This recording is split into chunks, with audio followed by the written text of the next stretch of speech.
ভাবে আমরা পরিবেশটা তৈরি করতে পারি। কিন্তু দেখা যাচ্ছে তিনারা আমাদেরকে বাধ্য করলেন ভলেন্টিয়ার্সদেরকে জোর করে তাদেরকে দোকানগুলো বন্ধ করে দিতে। তো সম্মানিত ভলেন্টিয়ার ভাইরা, আপনারা একটু খেয়াল রাখেন, অল্প কিছু সময়, মাত্র 10 মিনিট, জাস্ট 10 মিনিটের মধ্যে সমস্ত দোকানগুলো যেন বন্ধ হয়ে যায়। ভলেন্টিয়ার্স ভাইরা তিনারা কিন্তু আমাদেরকে বাধ্য করে দিয়েছে দোকানগুলো বন্ধ করে দেওয়ার জন্য। কমিটির পক্ষ থেকে সময় দেওয়া ছিল 8:30 পের হয়ে 9:30 দিকে, 9টার ঘড়ির কাঁটা 9টার দিকে চলে যাচ্ছে, কিন্তু দোকানদার ভাইয়েরা ব্যবসা চালিয়ে যাচ্ছে আর মাহফিলে মানুষ নাই, পরিবেশ বিঘ্নিত হচ্ছে। সুতরাং কারো মনে কষ্ট না দিই, দোকানদার ভাইয়েরা আপনাদের সবিনয়ে অনুরোধ করছি, মেহরবানি করে আপনারা 10 মিনিটের মধ্যে আপনার দোকানগুলো বন্ধ করে দেবেন ইনশাআল্লাহ। এ পর্যায়ে আপনাদের সামনে আজকের শেষ রজনীর বিশেষ মুফাসসির জনাব মাওলানা আবু বকর সিদ্দিক সাহেব আলোচনা নিয়ে আসছেন জনাব মাওলানা মোহাম্মদ আবু বকর সিদ্দিক সাহেব, ইমাম ও খতিব ধীরাগড় জামে মসজিদ এবং শিক্ষক আমনুরা ধীরাগড় আব্দুল মান্নান নুরানি ইবতেদায়ী ও তাহফিজুল কোরআন মহিলা মাদ্রাসা।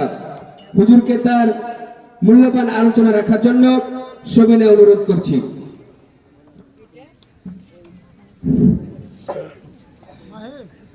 السلام عليكم ورحمة الله وبركاته.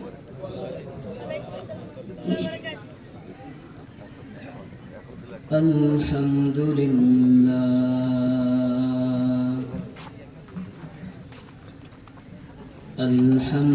لله نحمده ونستعينه ونستغفره ونؤمن به ونتوكل عليه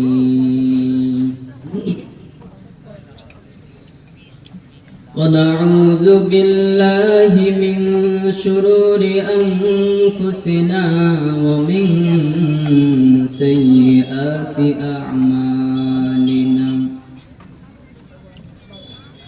من يهده الله فلا مضل له ومن يضلله فلا هادي له. ونشهد أن لا إله إلا الله وحده لا شريك له. ونشهد أن سيدنا وسندنا وحبيب طبيب قلوبنا ومولانا محمدا عبده ورسوله أرسله بالحق بشيرا ونذيرا وداعيا إلى الله بإذنه وسراجا وقمرا منيرا. أما بعد فأعوذ بالله من الشيطان الرجيم.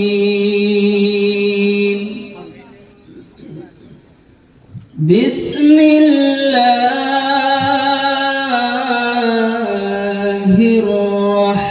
الرحمن الرحيم. وإنك لعلى خلق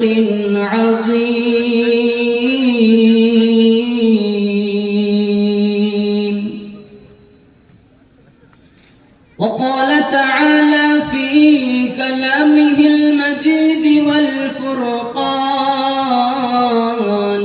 الحميد. قل إن كنتم تحبون الله الله فاتبعوني يحببكم الله ويغفر لكم ذنوبكم والله غفور رحيم.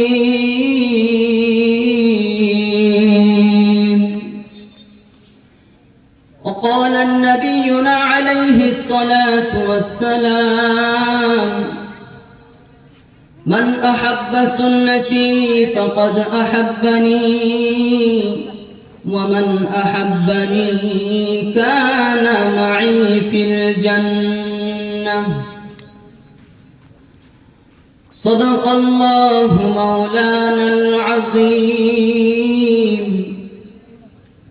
وصدق رسوله النبي الكريم ونحن على ذلك لمن الشاهدين والشاكرين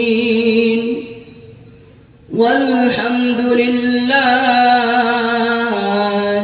رب العالمين. شكل پری بلغ العلا بكماله كسف الدجى بجماله حسنت جميع خصاله صلوا عليه وآله. وقال تعالى في شان حبيبه: إن الله وملائكته يصلون على النبي يا أيها الذين آمنوا صلوا عليه وسلموا تسليما. اللهم صل على محمد وعلى آل محمد كما صليت على إبراهيم وعلى آل إبراهيم إنك حميد مجيد. اللهم بارك على محمد وعلى آل محمد كما باركت على إبراهيم وعلى آل إبراهيم إنك حميد مجيد. أسمان المالك جي الله زمين المالك شي الله আমাদের মালিক ওই আল্লাহ লা ইলাহা সকলে লা ইলাহা ইল্লাল্লাহ লা ইলাহা ইল্লাল্লাহ হায়াতের মালিক যেই আল্লাহ মৌতের মালিক সেই আল্লাহ আমাদের মালিক ওই আল্লাহ লা ইলাহা জোরে লা ইলাহা ইল্লাল্লাহ লা ইলাহা। আহা বহু দূরে মদিনা আমরা কেমনে যাইতাম জানি না সবাই। আহা বহু দূরে মদিনা আমরা কেমনে যাইতাম জানি না। দয়া করো দয়ার আল্লাহ পুরাও মনের বাসনা লা ইলাহা লা ইলাহা ইল্লাল্লাহ লা ইলাহা। যার দিলে আছে আল্লাহর ভয় আল্লাহ আল্লাহ সব সময়, দুনিয়াদারি ভালো লাগে না, আহার নিদ্রা ভালো লাগে না, ভালো লাগে শুধু ইল্লাল্লাহ, লা ইলাহা লা ইলাহা ইল্লাল্লাহ, জোরে লা ইলাহা লা ইলাহা ইল্লাল্লাহ মুহাম্মাদুর রাসূলুল্লাহ। সকলে বলি সাল্লাল্লাহু আলাইহি ওয়াসাল্লাম। এই কওমে মুসলমান খবরদার খবরদার, এই কওমে মুসলমান খবরদার খবরদার, এ ওয়াক্তে না গফলত কাহে হুশিয়ার হুশিয়ার।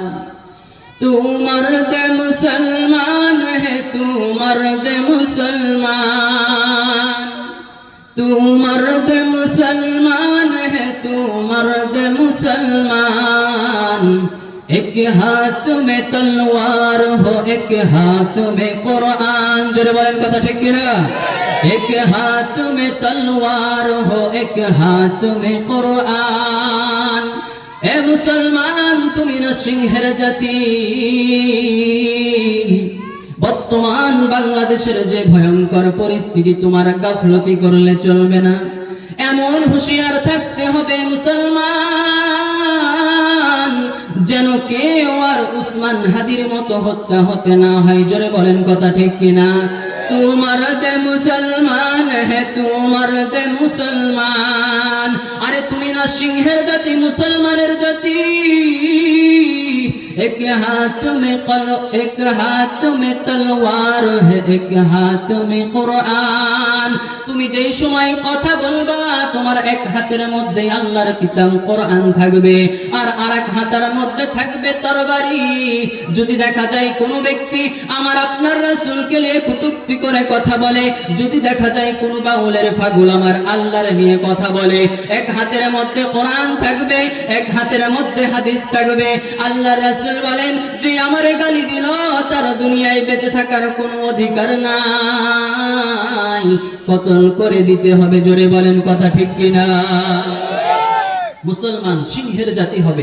আজকে হুঙ্কার কমে যাওয়ার কারণে আমাদের অবস্থা এমন হয়েছে, ইহুদি নাসারা যাদের কোনো বল শক্তি কিচ্ছু ছিল না, আজকে তারা আমাদেরকে শাসন করতেছে। সম্মানিত হাজিরিন, সর্বপ্রথম আজকে আমরা সেতুপাড়া যুব সমাজ কর্তৃক আয়োজিত তাফসীরুল কোরআন মাহফিল দ্বিতীয় বার্ষিকীর আজকের সমাপনী দিনের, আজকে সমাপনী রাতের সম্মানিত সভাপতি সাহেব এবং আমার সামনে অত্যন্ত দূর দূরান্ত থেকে ইসলাম প্রেমিক, দিন প্রেমিক আমার যুবক ভাইয়েরা, মুরব্বিয়ানে কেরাম, পর্দার আড়ালের মা ও বোনেরা, সর্বপ্রথম ওই মহান রব্বুল আলামিনের দরবারে শুকরিয়া আদায় করি যে আল্লাহ পাক আমাদেরকে মহাব্বত করে ভালোবেসে এই জান্নাতের বাগানে দিনই কিছু কথা বলা এবং শোনার জন্য আমাদেরকে একত্রিত করে দিয়েছেন। এই জন্য রবের দরবারে শুকরিয়া আদায় করে বলে আলহামদুলিল্লাহ। সাথে সাথে ওই মহামানবের প্রতি দরুদ প্রেরণ করি যিনি হলেন সরওয়ারে কায়নাত, ফখরে মওজুদাত, রূহে দু আলম, ইমামুল মুরসালিন, খাতামুন নবিয়্যিন, জনাবে মুহাম্মদুর রাসূলুল্লাহ। সকলে বলি সাল্লাল্লাহু আলাইহি ওয়াসাল্লাম। রব্বি ইয়াসসির ওয়া লা তুআসসির ওয়া তাম্মিম আলাইনা বিল খায়র। সম্মানিত হাজিরিন, আমি আল্লাহ রাব্বুল আলামিনের কোরআনুল কারীম থেকে একটি আয়াতে কারিমা তেলাওয়াত করেছি। রাসূল পাক সাল্লাল্লাহু আলাইহি ওয়াসাল্লামের অসংখ্য অগণিত হাদিসে পাকের মধ্যে থেকে একখানা হাদিসে পাক পাঠ করেছি। আল্লাহ তাআলা যদি তৌফিক এনায়েত করেন, অল্প সময়ের মধ্যে ইনশাআল্লাহ উক্ত আয়াত এবং হাদিসকে সামনে রেখে আপনাদের সামনে দিল ভরে যায় এমন রাসূল সাল্লাল্লাহু আলাইহি ওয়াসাল্লামের ভালোবাসা নিয়ে কথা বলবো। আপনারা শুনবেন তো ইনশাআল্লাহ। রাসূল সাল্লাল্লাহু আলাইহি ওয়াসাল্লামের ভালোবাসা নিয়ে যেখানে কথা বলা হয়, সেখানে অন্তরটা লাগিয়ে দিয়ে, মাথাটা নিচের দিকে লাগাইয়া পুরো রাসূলের জন্য ভালোবাসা উজাড় করে দিয়ে কথাগুলো শুনতে হয়। সম্মানিত হাজিরিন, আল্লাহ রাব্বুল আলামিন কোরআনুল কারীমের সূরাতুল কলামের 4 নম্বর আয়াতের মধ্যে আল্লাহ রাসূলের শানে বলেন, ওয়া ইন্নাকা লাআলা খুলুকিন আযীম। আল্লাহ তাআলা বলেন, রাসূল আপনাকে আমি সুমহান চরিত্রের অধিকারী করে বানিয়েছি। আল্লাহ তাআলা যে আয়াত বললেন, যেহেতু তাফসীরুল কোরআন মাহফিল, আপনাদের সামনে এই আয়াতের 2টা অংশ নিয়ে একটু তাফসীর করি, তারপরে ইনশাআল্লাহ মূল আলোচনায় যাওয়া যায়। এই আয়াতের মধ্যে আল্লাহ রাব্বুল আলামিন যে খুলুক শব্দটা ব্যবহার করেছেন, খুলুকের জমা হচ্ছে আখলাক, যেটা আমরা বাংলাতেও ব্যবহার করি যে তার আখলাকটা অনেক ভালো। তার মানে আমরা সবাই জানি যে আখলাক মানে চরিত্র, তার চরিত্রটা অনেক ভালো। এই খুলুক আখলাক 3 প্রকার। 1 নাম্বার হচ্ছে খুলুকে হাসান, অর্থাৎ এমন চরিত্র, কেউ আপনাকে গালি দিয়েছে, আপনিও তাকে তার বদলে গালি দিলেন, বাড়তি কিছুই বললেন না, একে বলা হয় খুলুকে হাসান। যা বলেছে সে তাই বললাম, যা একটা থাপ্পড় দিয়েছে আমি তার একটা থাপ্পড় দিলাম। 2 নাম্বার হচ্ছে খুলুকে কারীম। খুলুকে কারীম বলা হয় কেউ আপনাকে বকা দিল, গালি দিল, আপনি তাকে বকা দিলেন না, আপনি তাকে ধমক দিলেন না, আপনি ধৈর্য ধারণ করলেন, একে বলা হয় খুলুকে কারীম। 3 নাম্বার হচ্ছে খুলুকে আযীম, যেটা সবচাইতে মহান চরিত্র, একে বলা হয় খুলুকে আযীম। আর খুলুকে আযীম এমন চরিত্র যে কেউ আপনাকে ধমক দিয়েছে, অত্যাচার করেছে আপনার উপরে, আপনাকে মেরেছে, আপনি তাকে না মেরে উল্টো তার জন্য আল্লাহর কাছে দোয়া করে দিলেন, এটাকে বলা হয় খুলুকে আযীম। বুঝে থাকলে বলেন তো দেখি, আপনার আমার রাসূলের চরিত্র এই 3 প্রকার চরিত্রের মধ্যে থেকে কোন প্রকারের মধ্যে পড়ে? খুলুকে আযীমের মধ্যে। এবার আসেন 2য় অংশের একটু তাফসীর শুনি। আল্লাহ রাব্বুল আলামিন যেখানে আযীম শব্দটা ব্যবহার করেছেন, এই আযীম অর্থ হচ্ছে সুমহান, যার উপরে আর কিছু হয় না। আল্লাহ রাব্বুল আলামিন রাসূলের শানে চরিত্র বুঝাইতে গিয়ে এখানে আযীম শব্দটা ব্যবহার করেছেন। কোরআনুল কারীমের যেন জায়গায় এই শব্দটা আল্লাহ ব্যবহার করেন নাই। একেবারে ইম্পর্টেন্ট বা যার চাইতে বড় আর কিছু হয় না, সেইটা বোঝানোর জন্য আল্লাহ কোরআনুল কারীমে আযীম শব্দ ব্যবহার করেছেন। যেমন দেখেন, আল্লাহ রাব্বুল আলামিন কোরআনুল কারীমের মধ্যে বলেন, ইয়া আইয়ুহান নাসুত্তাকু রাব্বাকুম ইন্না যালযালাতাস সাআতি শাইউন আযীম। আল্লাহ তাআলা এই জায়গার মধ্যে বলতেছেন, ইয়া আইয়ুহান নাস, হে মানুষ সকল, আল্লাহকে ভয় করো, নিশ্চয় কিয়ামতের আগ মুহূর্তে আল্লাহ এমন একটা ভয়ঙ্কর, এত বড় একটা ভূমিকম্প দিবে, দুনিয়ার সব বাড়িগুলো নয়, পাহাড়গুলো পর্যন্ত টুকরা টুকরা হয়ে যাবে। এখানে দেখেন, এমন ভয়ঙ্কর ভূমিকম্প হবে, যার আগেও এমন ভূমিকম্প কোনোদিনও হবে না, পরেও আর হবে না। এই এত বড় ভূমিকম্প বোঝানোর জন্য আল্লাহ কি ব্যবহার করেছেন? আযীম শব্দ ব্যবহার করেছেন। দ্বিতীয় আরেকটা আযীম শব্দ যে মহান চরিত্র বোঝানোর জন্য ব্যবহার করা হয়, দেখেন আল্লাহ তাআলা আয়াতুল কুরসির শেষ আয়াতের মধ্যে আল্লাহ তাআলা বলেন, ওয়া হুয়াল আলিয়্যুল আযীম। আল্লাহ তাআলা নিজের মর্যাদাকে বুঝাইতে গিয়ে, সর্বোচ্চ মর্যাদা বুঝাইতে গিয়ে আল্লাহ এখানে আযীম শব্দ ব্যবহার করেছেন। সম্মানিত হাজিরিন, সর্বোপরি আল্লাহ তাআলা রাসূলের শানে ওয়া ইন্নাকা লাআলা খুলুকিন আযীম বলার কারণটা কি? আপনার আমার মনে হয় রাসূলের শানে আল্লাহ এই কথা বলার কারণ কি? কেননা আপনি আমি সবাই তো জানি রাসূল হচ্ছেন ফুলের মতো চরিত্রওয়ালা আমার আপনার নবী। কিন্তু না, মক্কার মধ্যে রাসূল সাল্লাল্লাহু আলাইহি ওয়াসাল্লাম ছোট থেকে বড় হয়েছেন। রাসূলকে কাফের মুশরিকরা নিজে ভালোবেসে মুহাব্বত করে তার সত্যবাদিত্ব দেখে বলেছিলেন, আল আমিন, তুমি এমন বিশ্বাসী, তোমার মতো বিশ্বাসী আর আল্লাহর জমিনে হয় না। কিন্তু রাসূল যেই দিন দুনিয়ার সবচাইতে বড় সত্য কথাটা বলে দিলেন, কুলু লা ইলাহা ইল্লাল্লাহু তুফলিহুন, হে মানুষ সকল বলো আল্লাহ ছাড়া আর কোনো মাবুদ নাই, তোমরা সফল কাম হয়ে যাবা। সেই দিন ওই কাফের মুশরিকেরাই রাসূলকে অপবাদ দিচ্ছে, দেখেন যে ইনি হচ্ছেন একজন দুশ্চরিত্র নবী। জোরে বলেন নাউজুবিল্লাহ। ইনি হচ্ছেন সম্পর্ক ছিন্নকারী একজন ব্যক্তি, ইনি হচ্ছেন মহা জাদুঘর একজন ব্যক্তি। রাসূল সাল্লাল্লাহু আলাইহি ওয়াসাল্লাম মনটা খারাপ করে নিলেন, আহারে, যারা আমাকে আল আমিন বলে রাখতো, আজকে তারা আমার শানে এই কথা বলতেছে। একজন বন্ধু যখন অন্তরে ব্যথা পায়, আর একজন বন্ধু কিন্তু ঘরের মধ্যে বসে থাকতে পারে না। একজন বন্ধু যখন কান্না করে আর একজন বন্ধু সান্ত্বনা দেওয়া ছাড়া বসে থাকতে পারে না। এই জন্য আল্লাহ রাসূলের বন্ধু স্বয়ং আল্লাহ রাব্বুল আলামিন মুহাম্মদুর রাসূলুল্লাহকে সান্ত্বনা দিয়ে বলেন, ও আমার পয়গম্বর, পচা কাফের মুশরিকরা আপনার চরিত্রের ব্যাপারে কি বলল সেই দিকে কান লাগায়েন না গো পয়গম্বর। আমি আল্লাহ রাব্বুল আলামিন আপনার চরিত্রের ব্যাপারে কি বলতেছে এটা একটু শুনেন। আল্লাহ তাআলা সার্টিফিকেট দিয়ে বলতেছেন, ওয়া ইন্নাকা লাআলা খুলুকিন আযীম। ওগো পয়গম্বর, আমি আল্লাহ রাব্বুল আলামিন আপনার চরিত্র সার্টিফিকেট দিয়ে বললাম, আপনি পয়গম্বর হচ্ছেন দুনিয়ার সবচাইতে মহান চরিত্রের অধিকারী। এত সুন্দর চরিত্র ছিল আপনার আমার রাসূলের। আর কাফের মুশরিককে যখন হক কথা বলা শুরু করে দিল, তখন তারা আপনার আমার রাসূলের কথা অমান্য করে তাকে উল্টো গালিগালাজ শুরু করে দিয়েছে। কেমন ছিল আপনার আমার রাসূলের চরিত্র? রাসূল যেই দিন জন্মগ্রহণ করলেন মক্কার মধ্যে, মনটা লাগায়া দেন, সময় অল্প। রাসূল জন্মগ্রহণ করলেন, ওই সময় মক্কার মধ্যে একটা রীতি ছিল, নিজের সন্তানকে কেউ দুধ পান করাইতে পারবে না, বাহির থেকে মহিলা নিয়ে এসে দুধ পান করানো লাগবে।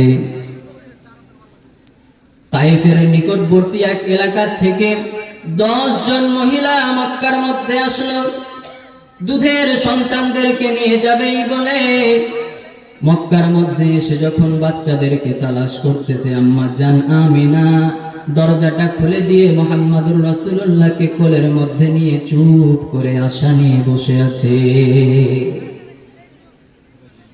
অল্প কিছুক্ষণের মধ্যে দেখে একজন যায়, 2 জন যায়, 3 জন যায়, এক করতে করতে 9 জন পর্যন্ত ব্যক্তি মুহাম্মদুর রাসূলুল্লাহকে না নিয়ে দরজার ফাঁক দিয়ে দেখতে পাই চলে যাচ্ছে। কেউ মুহাম্মদুর রাসূলুল্লাহকে নেওয়ার জন্য আসে না।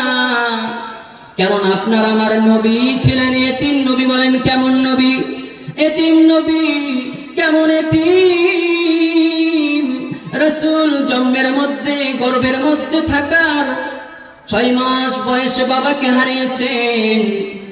বাবাকে হারানোর পরে যখন বয়স মাত্র 6টা বছর, রাসূল একদিন এক জায়গার মধ্যে দাঁড়িয়ে থেকে বাচ্চাদের খেলা দেখতেছে। এই আল্লাহ রাসূলের প্রেমিক, দেখো না একটু চোখের মধ্যে পানি আনা যায় নাকি? রাসূল আমার দাঁড়িয়ে থেকে খেলা দেখে হঠাৎ করে যখন সন্ধ্যা লেগে গেল, রাসূল আমার দেখে এক এক করে মক্কার সব বাচ্চাদেরকে তাদের বাবারা এসে মুখের মধ্যে চুমু খেয়ে বুকের মধ্যে জড়াইয়া বলে, বাবা আর খেলতে হবে না, বাসায় চলো। আপনার আমার নবী, দয়ার নবী, এতিম নবী, ওই সময় শাহাদাত আঙ্গুলটা মুখের মধ্যে লাগাইয়া মক্কার ওই মানুষদের চেহারার দিকে তাকায় আর ডাক দিয়ে বলেন, ওরে মক্কার মানুষ, আমি মুহাম্মাদের কি বাবা নাই? আমি মুহাম্মাদের বাবা কেন আমার নেওয়ার জন্য আসে না? সবার বাবা আসে, সবাই রে আদর করিয়া বাড়ি নিয়ে যায়, আমি মুহাম্মাদের বাবা কেন আসে না? বাবা বাবা করতে করতে রাগ করিয়া বাড়িতে না গিয়ে পাহাড়ের কিনারায় বসে কান্না করতেছে। ওদিকে সন্ধ্যা লেগে যায়, জনম দুঃখিনী মা খোঁজা শুরু করেছে। খুঁজতে খুঁজতে একজন ব্যক্তিকে রাস্তার মধ্যে পাইয়া বলতেছে, আমার সন্তান মুহাম্মদকে কেউ দেখছো নাকি? বলে, মুহাম্মদকে চিনি না, তবে একটা ছোট্ট বাচ্চারে দেখলাম, হাঁটুটারে পায়ের মধ্যে হাঁটু দুইটারে বুকের মধ্যে লাগাইয়া হাত দুইটা দিয়ে হাঁটুটা জড়িয়া আব্বু আব্বু বলে কান্দে আর চোখের পানি ঝরাই। আমেনার বুঝতে বাকি নাই, আমার মুহাম্মদ কলিজার টুকরা মালিক বাবার কথা বলে মনে করিয়া কান্দে। জনম দুঃখিনী মা দৌড়াইতে দৌড়াইতে রাসূলের কাছে গেলেন। রাসূল মার দেখার সঙ্গে সঙ্গে অন্তরের ব্যথা আরো বাড়িয়া গেল। রাসূল আসিয়া মারে জড়াইয়া ধরিয়া কান্দে আর ডাক দেয়, মা মক্কার সব বাবারা তাদের সন্তানদেরকে আসিয়া বুকের মধ্যে নিয়ে আদর করে বাড়িতে নিয়ে যাই। আমি মুহাম্মাদের কি বাবা নাই মা, আমি মুহাম্মদকে কেন নেওয়ার জন্য আসে না? ওইদিকে আমেনাও কান্দে, রাসূলও কান্দে। রাসূলের মা উত্তর দিয়ে বলতেছে, বাবা মুহাম্মদ, ওদের বাবা আছে, ওরা ওদের বাবা আছে, তাই ওদের বাবারা এসে ওদেরকে নিয়ে যায়। তোমার বাবা নাই, তোমার বাবা কবরবাসী হয়ে গিয়েছেন। ছোট্ট বাচ্চা কবর দেখতে চাইলো, দাদার কাছে যাওয়ার পরে বলল, আপনার নাতি কবর দেখতে চাই। বাবার কথা স্মরণ করিয়া রাত্রিবেলাও কান্না করে। দাদা অনুমতি দিল। তিনজন ব্যক্তি একটা উট বা ঘোড়ার উপরে চড়িয়া বাবার কবর দেখতে গেলেন। দূর থেকে দেখায় দিল মুহাম্মদ,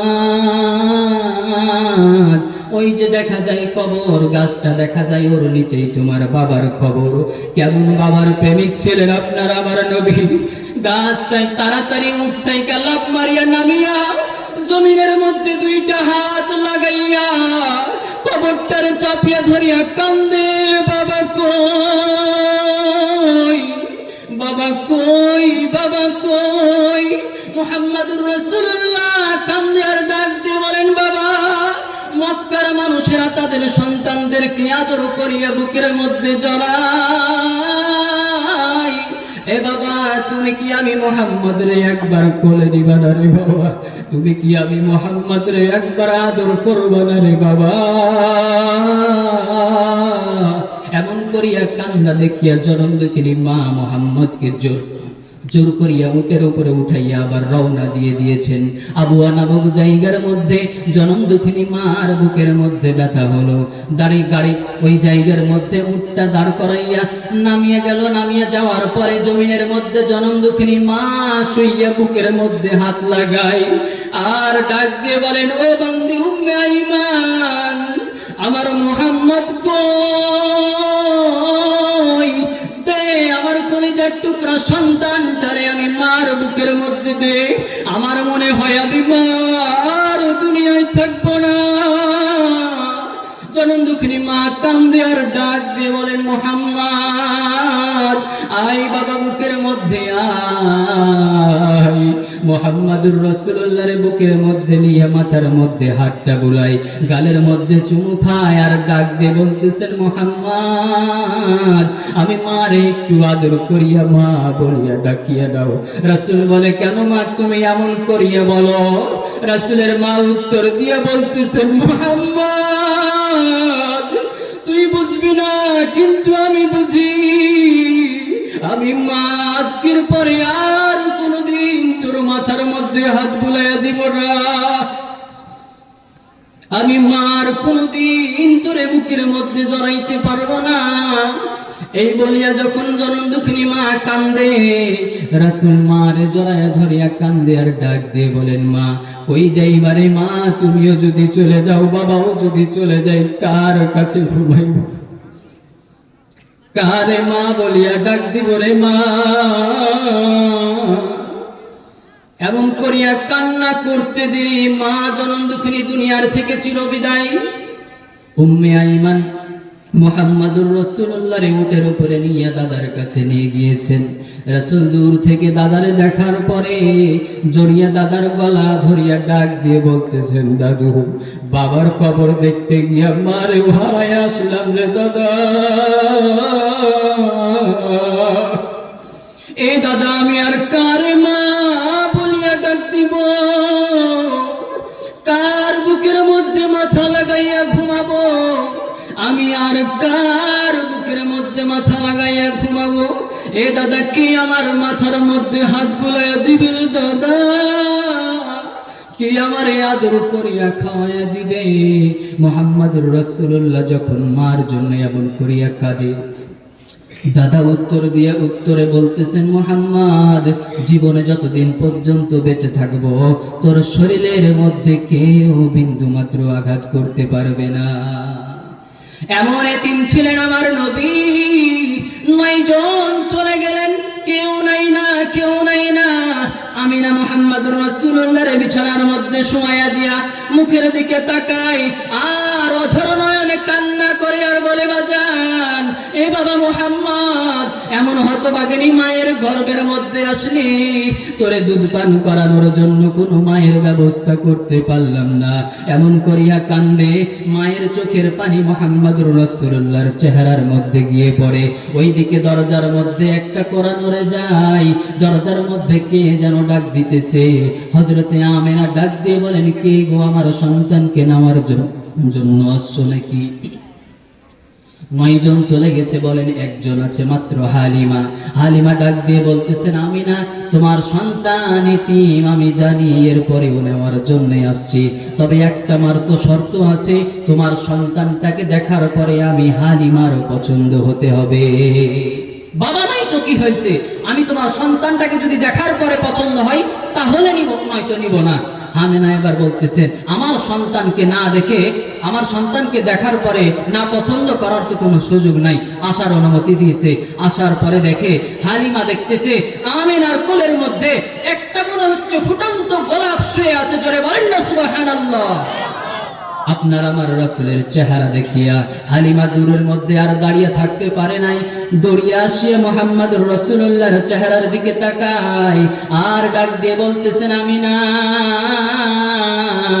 আমি তো মুহাম্মদরে দেখি, আমি তো এই ছোট্ট বাচ্চাটারে দেখি, কিন্তু ওই তো ঘুমায়া আছে, চোখ খুলে না। ওই যদি আমারে দেখতো, আমারে পছন্দ করতো কিনা আমি বুঝতে পারতাম।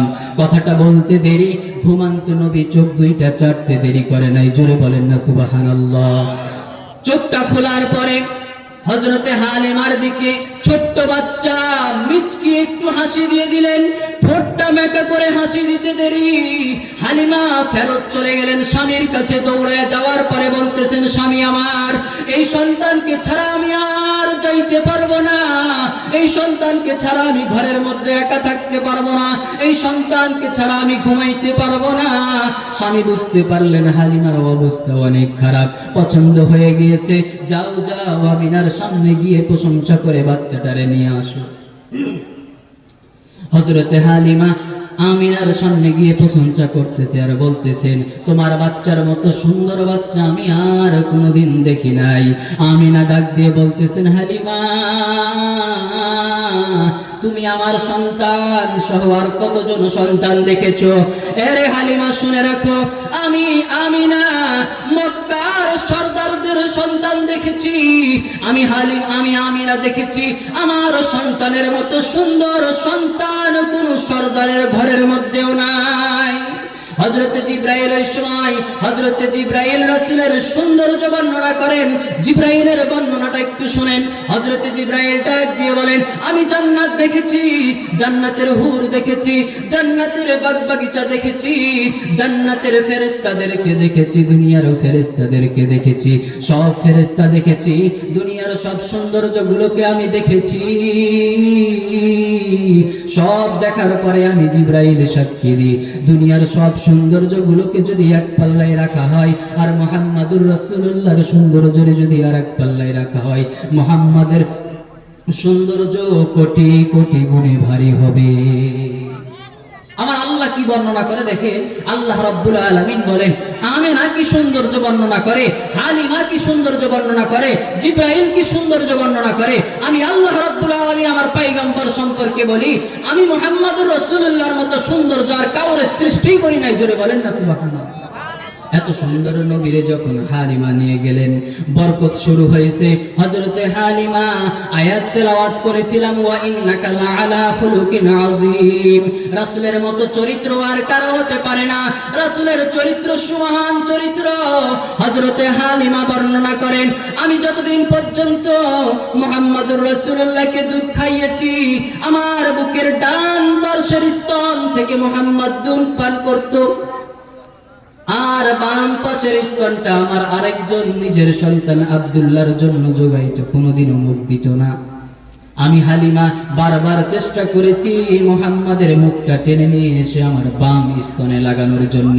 যখন এই চেষ্টা করেছি, আমি দেখেছি আমার ছোট্ট বাচ্চা মুহাম্মদ এত জোরে চিল্লায়া কান্দিয়া উঠত, মনে হচ্ছে আমার সন্তান আমারে বুঝাই, ওরে মা ওইটা তো আমার ভাইয়ের হক, আমি কেমন করে আমার ভাইয়ের হক ভক্ষণ করব।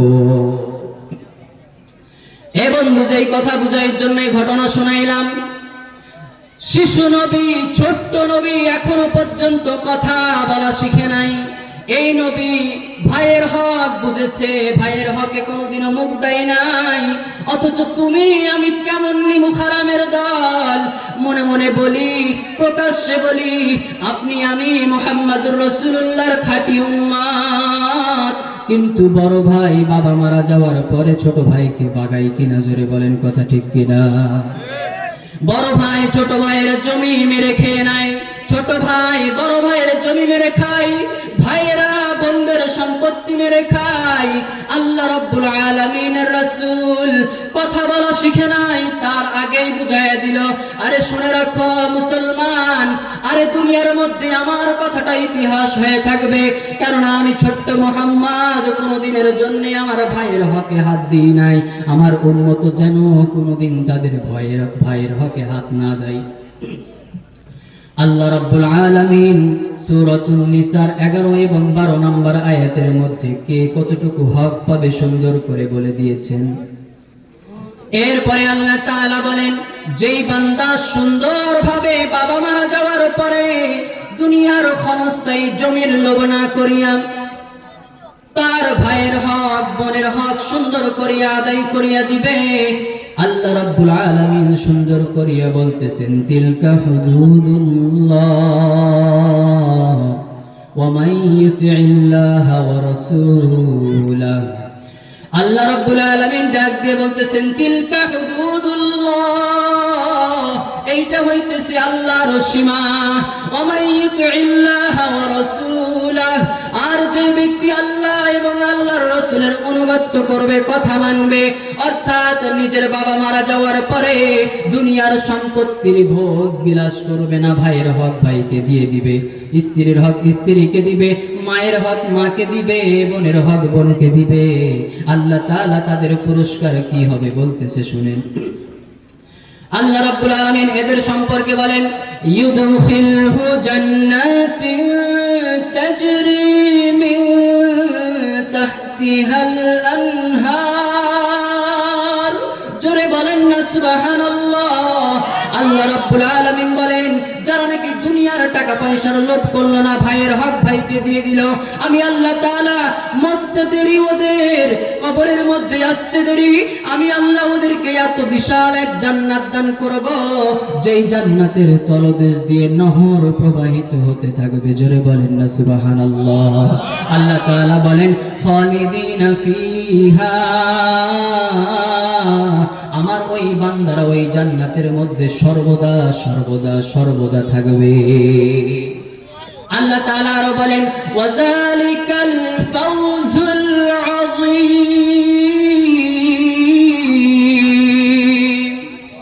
আল্লাহ রাব্বুল আলামিন বলেন, এইটাই হচ্ছে তাদের জন্য মহান সফলতা।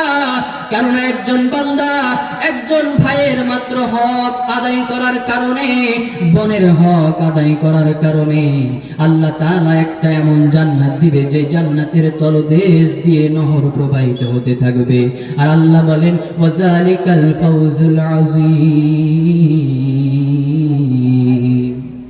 আর এটাই হচ্ছে আমার ওই বান্দাদের জন্য, এটাই মহান সফলতা। কেননা বলেন তো দেখি, একজন ব্যক্তি যদি জান্নাত পেয়ে যায়, তাহলে ওর কি আর কোনো চিন্তা আছে? আর কোনো চিন্তা নাই।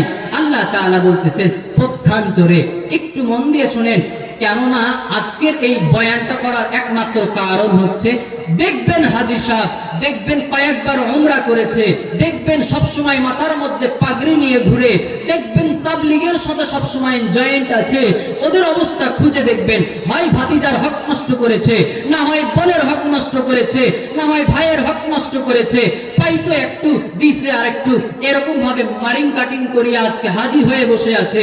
আল্লাহ ওদের সামনে কি বলতেছে শুনেন। আল্লাহ রাব্বুল আলামিন বলেন, ومن يعص الله ورسوله ويتعد حدوده, আর যে ব্যক্তি আল্লাহ এবং রাসূলের অনুগত করবে না, ওয়ায়াতাআদ্দা হুদুদা, আর আল্লাহ যে সীমা করে দিয়েছেন ওই সীমা লঙ্ঘন করবে, আল্লাহ রাব্বুল আলামিন বলেন, ইউদখিলহু নারা, তাদেরকে জাহান্নামের মধ্যে দিবে, খালিদান ফিহা, ওই জাহান্নামের মধ্যে তারা সর্বদা সর্বদা সর্বদা অনন্তকাল থাকবে। জোরে বলেন না নাউজুবিল্লাহ। আল্লাহ রাব্বুল আলামিন আরো বলেন ওয়ালাহু আযাবুন মুহিন। আর আল্লাহ তাআলা বলেন তারা যে জাহান্নামের মধ্যে যাবে, জাহান্নামের মধ্যে সর্বদা থাকবে, এই জাহান্নামের মধ্যে তাদেরকে মৃত্যুবরণ করতে দেরি। যারা নাকি ভাইয়ের হক মারিয়া খাইছেন, বোনের হক মারিয়া খাইছেন, কথাটা একটু মনোযোগ লাগাইয়া শুনেন।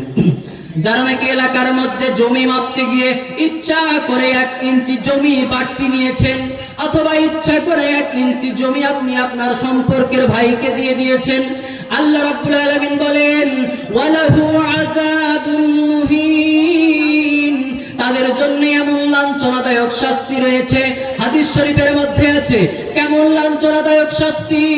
রাসূল বলেন, বুখারী শরীফের 2452 নম্বর হাদিস, আল্লাহ রাসূল বলেন যে ব্যক্তি দুনিয়ার মধ্যে তার ভাইয়ের হক মারিয়া খাবে, যে ব্যক্তি দুনিয়ার মধ্যে বোনের হক মারিয়া খাবে, যে বাবা নিজের মেয়েদেরকে সম্পত্তি দিবে না, ভাইদের নামে সব সম্পত্তিগুলো লিখে দিবে, বোনদেরকে বলবে মা তোর ভাই তো হয় মাফ করিয়া দে, আল্লাহ রাব্বুল আলামিন বলেন এই সমস্ত ব্যক্তিদের জন্য এমন লাঞ্ছনাদায়ক শাস্তি রয়েছে। রাসূল বলেন কেমন লাঞ্ছনাদায়ক শাস্তি আমার উম্মত শোনো। বুখারী শরীফের 2452 নম্বর হাদিস, আল্লাহর রাসূল বলেন যতটুকু জমি লুণ্ঠন করিয়া, যতটুকু জমি মানুষকে বাগায়া ঠগায়া খাবে, আল্লাহ রাব্বুল আলামিন ওই ব্যক্তিগুলো মৃত্যুবরণ করতে দেরি ওই জমিনটার 7 তবক জমিনকে একটা তাবিজের মতো বানাইয়া গলার মধ্যে ঝুলাইয়া দিয়া বলবে যা বান্দা যা, যেই জমিনটা তুমি লুণ্ঠন করিয়া নিয়েছিলা, যেই জমিনটা তুমি ঠগাইয়া নিয়েছিলা, ওই জমিনের কত স্বাদ তুমি একবার বুঝে আসো। আল্লাহর ওই বান্দাকে ওই চিপা জায়গার মধ্যে মাত্র 1 ইঞ্চি জায়গা যারা ফিতার মাপে মেরে খেয়েছিলেন, শুনেন ওই 1 ইঞ্চি জায়গা 7 তবক জমিন সহ তার গলার মধ্যে ঝুলাইয়া দিবে, আর বলবে এই জমিন কিয়ামত পর্যন্ত নিচের দিকে দাবতে থাকবে, আর ওই বান্দাটা জমিনের মধ্যে রুটির মতো পিষতে থাকবে। জোরে বলেন নাউজুবিল্লাহ। এটাকে বলা হয় হকুল ইবাদ। আজকে জায়গার মধ্যে যতজন বসে আছেন আলহামদুলিল্লাহ এরা হয়তোবা ভালো, কিন্তু বাইরে খোঁজ নিয়ে দেখেন হয়তোবা বাবা হয়ে নিজের সন্তানদেরকে দিয়েছে, মেয়েদেরকে দেয় নাই, অথবা বড় ভাই হয়ে ছোট ভাইদের হক মেরে খেয়েছে, বোনের হক মেরে খেয়েছে, বোনদেরকে তো আজকে আমাদের সমাজ আমাদেরকে জাহান্নামী বানিয়ে ফেলছে। সমাজে নিয়ম তৈরি করেছে যে তোমার বাবা যে বাড়ির মধ্যে ছিল এই বাড়িটা তো ভাইয়েরাই পায়, বোনেরা পায় না, অথচ সে ব্যক্তি জানে না, ওই মোড়ল জানে না সে কত বড় জাহান্নামের কাজ করতেছে। আল্লাহ রাসূল বলে গিয়েছেন বাবা মৃত্যুবরণ করার পরে ঘরের মধ্যে যদি 1 কেজি চাউল থাকে, ওই 1 কেজি চাউলেরও ভাগ বোন পাবে। জোরে বলেন সুবহানাল্লাহ। আল্লাহ রাসূল কাউকে ঠগায়া যান না, অথচ আজকে আমাদের সমাজ এটা নিয়ম তৈরি করে ফেলেছে। বন্ধু শুনেন, এত গুরুত্বপূর্ণ আলোচনা করলাম, একটা মাত্র কারণ হচ্ছে আমাদের সমাজের মধ্যে এটাকে কিচ্ছু মনে করা হয় না, অথচ আল্লাহ তাআলা বলতেছেন খালিদান ফিহা, জাহান্নামের মধ্যে এদেরকে ঢুকিয়ে দেওয়া হবে, আর কোনোদিন ওরা জাহান্নাম থেকে বের হয়ে আসতে পারবে না। এটাকে বলা হয় হকুল ইবাদ। আল্লাহর হক যদি কেউ নষ্ট করে আল্লাহ তাআলা হক মাফ করে দেন, কিন্তু বান্দার হক যদি কেউ নষ্ট করে আল্লাহ বান্দার হক মাফ করেন। আল্লাহর হক যদি নষ্ট করেন কেমন করে চাইবেন?